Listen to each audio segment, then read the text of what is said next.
እድሜ ከ30 በታች ሆኖ በየቀኑ ጧት ድካም ከተሰማህ፣ ሰውነት በደከመ ጊዜ እንኳን መተኛት ካልቻልክና በዙሪያህ ማንም ስለ አእምሮ ጤና የማይናገር ከሆነ ምናልባት ሳታውቀው ወደ ከፋና ወደ ባሰ ነገር እየሄድክ ነው። በ2024 በአዲስ አበባ ዩኒቨርሲቲ የተደረገ ጥናት እንደሚያሳየው በኢትዮጵያ ከ60% በላይ የዩኒቨርሲቲ ተማሪዎች በጭንቀትና በድብርት ይሰቃያሉ። ማንም ግን ስለዚህ ማውራት አይፈልግም። ምክንያቱም ህመምን እንድንጋፋ፣ ስሜቶቻችንን ችላ እንድንልና ኃላፊነቶችን ብቻችንን እንድንሸከም ስለተደረገ። እውነታው ግን ይሄ ነው። አእምሮህ ደካማ አይደለም፣ ነገር ግን ከመጠን በላይ ተጨናንቋል። በአሁን ጊዜ ወጣት ኢትዮጵያውያን ከየትኛውም ትውልድ የበለጠ ጫና ገጥሟቸው ትምህርት፣ ስራ ፍለጋ፣ የቤተሰብ ፍላጎቶች፣ የገንዘብ ጭንቀት፣ የሶሻል ሚዲያ ንጽጽር።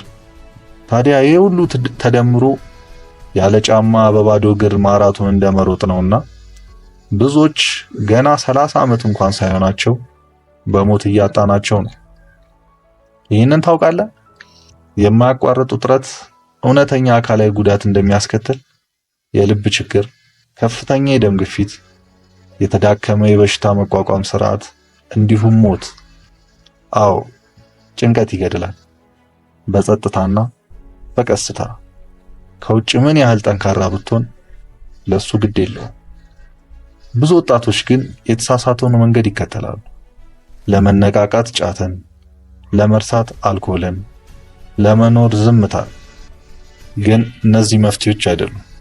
ይልቁንም ትኩረትን በማሳጣት ነገሮችን ያባብሳሉ እንጂ። ብዙ ሰዎች ያላስተዋሉትና ያላወቁት ነገር ቢኖር ችላ የተባለ የስሜት ህመም የአካል ህመም ይሆናል። ሰውነታችን እያንዳንዱን ክደት፣ እያንዳንዱን የልብ ስብራት፣ እያንዳንዱን ውድቀት ያስታውሳል።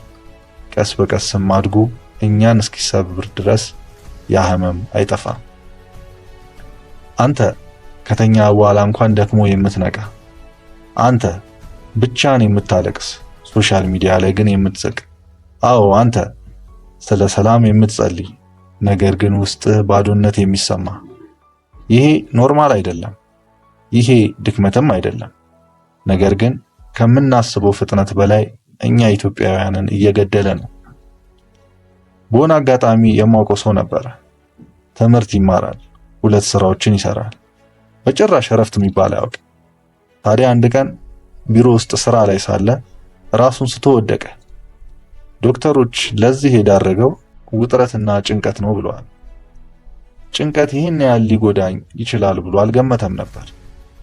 ታዲያ አሁን ከስተቱ ተምሮ አማካሪ ያያል፣ ስለ ስሜቱ ይናገራል፣ እረፍት ይወስዳል እና ገምት፣ አሁን ላይ ጤናማና ጠንካራ ሆኖ ህይወትን እየኖራት ነው። የአእምሮ ጤንነትህን በቁም ነገር ለመውሰድ የሆስፒታል አልጋ መጠበቅ አያስፈልግም። ምክንያቱም የአእምሮ ጤንነት እውነት ነው። ጉልበትህን ይነሳል፣ ከሰው ጋር ያለህን ግንኙነት ይጎዳል፣ የወደፊት የህይወትን ዕጣ ፈንታ ያበላሻል።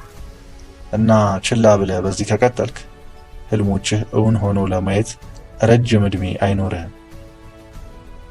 ይህንን አሁን እየተመለከትክ ከሆነ በአጋጣሚ አይደለም፣ ምልክት ነው። ከሰዎች ጋር ማውራትና መጫወት ጀምር። ችግርህን አወያይ፣ እርዳታ አግኝ። ይህንን ቪዲዮ ለሚያስፈልገው ሰው ሼር አድርግ። ይህን ቪዲዮ በኋላ በምትፈልግበት ጊዜ እንድታየው ሴቭ አድርጋ አስቀምጠው እና እንደዚህ ያሉ ተጨማሪ ምክሮች ከፈለክ በአእምሮ በአካልና በመንፈሳዊ የዳበረና ጤና የሚቀድምበት ማህበረሰብ እየገነባን ነውና ይህን ቻናል ላይክ እና ሰብስክራይብ ማድረግ አይረሳ። እናም አስታውስ፣ የተወለድከው ለመኖር ነው። ሰውነትህ ተስፋ ቆርጦ ከመውደቅ በፊት አእምሮህን ተንከባከበው። ምክንያቱም ጤናማና ንቁ መሆን ይገባሃልና። ቸር ያቆየህ።